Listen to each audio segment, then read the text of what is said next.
সুন্দরবন বিষয়ক উন্নয়ন মন্ত্রী হিসেবে দায়িত্ব গ্রহণের পর প্রথমবার মথুরাপুর ও রায়দিঘি বিধানসভা এলাকার সফরে এলেন মন্ত্রী দীপঙ্কর জানা।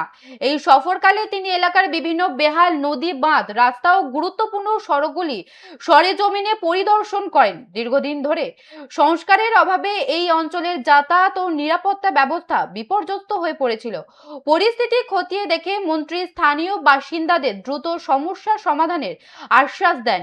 তিনি জানান, সুন্দরবন এলাকার মানুষের জীবন জীবিকা ও সুরক্ষার স্বার্থে নদী বাঁধ সংস্কার, রাস্তার আধুনিকীকরণ এবং যোগাযোগ ব্যবস্থার উন্নয়নকে সর্বোচ্চ অগ্রাধিকার দেওয়া হবে। ইতিমধ্যেই তিনি সংশ্লিষ্ট দপ্তরগুলিকে দ্রুত পরিকল্পনা তৈরি করে কাজ শুরু করার নির্দেশ দিয়েছেন।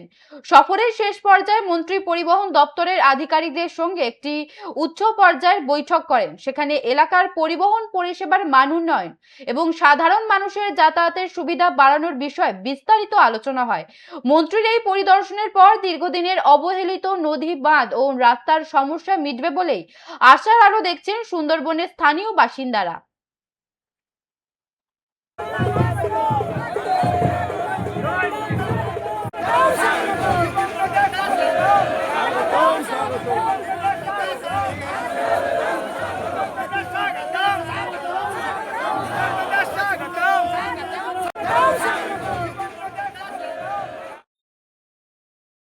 বিগত দিনের কথা ধরলে তো অনেক কিছু বলা যায়, সেটা না করে আগামী দিনে আমরা কীভাবে সুন্দরভাবে জনগণের সেবা করতে পারবো তার জন্য কিছু কিছু পরিকল্পনা বললাম।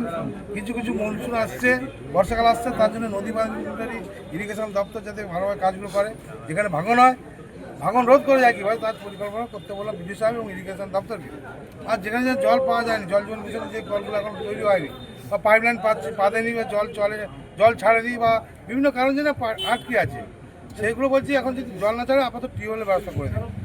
এই যে বললাম, আর ডেভেলপমেন্টের মন্ত্রী এমপি কোটা থেকে অনেক টাকা এসছে, এখানে ফান্ড এসছে, সেগুলো যেন প্রপার ইউটিলাইজ হয় এবং প্রত্যেকটা এখানে যে আমাদের ছেলেরা আছেন, পঞ্চায়েতের মেম্বার, বিরোধী দলের নেতারা যারা আছেন এবং শাসক দল এবং বিরোধী দলের যারা পঞ্চায়েত মেম্বার, পঞ্চায়েত সমিতির সভাপতি সবাই আছে, সবাইকে একত্রিত হয়ে যেন কাজটা ঠিকভাবে করে। একাধিক জায়গায় ম্যানগ্রোভ কেটে তৃণমূল ওটা আমরা তুলেছি। কি বিষয়গুলো দিকে আলোকপাত করা হয়েছে? দেখুন, জনকল্যাণ শিবির হবে 15, 16, 17 জুন।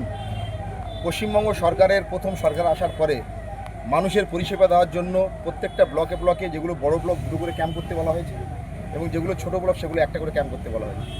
সেখানে পশ্চিমবঙ্গের সমস্ত মন্ত্রিমণ্ডল তার নিজস্ব দপ্তরে, যেমন সুন্দরবনের 16খানা ব্লক, তো আজকের আমাদের সুন্দরবনের মন্ত্রী দীপঙ্কর জানা, উনি আজকের আমাদের মধ্যপুর 2 নম্বর ব্লকে এলেন। এখানকার মধ্যপুর 2 নম্বর ব্লকের এখানকার ইরিগেশন ডিপার্টমেন্ট এবং সেই সঙ্গে সুন্দরবন ডেভেলপমেন্ট বোর্ড, মানে উনি যে দপ্তরের মন্ত্রী, এবং লোকাল ভিডিও, ডিএলআরও, বিভিন্ন দপ্তরের পিএইচই, বিভিন্ন দপ্তর নিয়ে আলোচনা হলো। এখানকার যে বিহাল অবস্থা, রাস্তাঘাট, পানীয় জল, মানুষ স্বাস্থ্য ব্যবস্থা যে খারাপ অবস্থা, সেগুলো যাতে ইমিডিয়েট সরকার এখনই অ্যাকশন নিতে পারে, তাই একটা পরিকল্পনা আছে।